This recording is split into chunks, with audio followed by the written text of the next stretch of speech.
જસદણના આટકોટ ગામે ડિમોલિશનની કામગીરી કરવામાં આવી। રોડ પર નડતરરૂપ કેબિન અને દુકાનો હટાવવામાં આવી। હાઈવે પરનો 1 કિલોમીટરનો રોડ ખુલ્લો કરવામાં આવ્યો। 2 મહિના પહેલા દબાણકારોને નોટિસ આપવામાં આવી હતી। ટ્રાફિક સમસ્યાને લઈને ડિમોલિશન હાથ ધરાયું। ચુસ્ત પોલીસ બંદોબસ્ત સાથે ડિમોલિશનની કામગીરી કરવામાં આવી।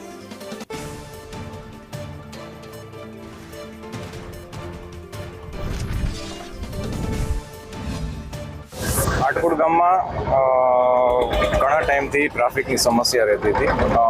દબાણો ધીરે ધીરે રોડ ઉપર આવી ગયા હતા અને અવારનવાર અકસ્માત પણ થવાના ઘણા બનાવ બનેલા છે। એટલે 1.5 મહિના પહેલાં આપણે એ લોકોને પ્રાથમિક નોટિસ આપેલી હતી, દબાણ દૂર કરવા માટે જણાવવામાં આવેલું હતું। એમને બીજી નોટિસ પણ આપવામાં આવેલી હતી અને ત્યારબાદ એમને 15 તારીખે છેલ્લી તારીખ આપવામાં આવી હતી સ્વૈચ્છિક દબાણ દૂર કરવા માટે। એને 16 તારીખે તંત્ર દ્વારા દબાણ દૂર કરવામાં આવશે એ પણ એમને જણાવવામાં આવેલું હતું। એટલે આજે 16 તારીખે સવારે 9 વાગ્યાથી આટકોટ ખાતે જેટલા પણ દબાણો છે તેને દૂર કરવામાં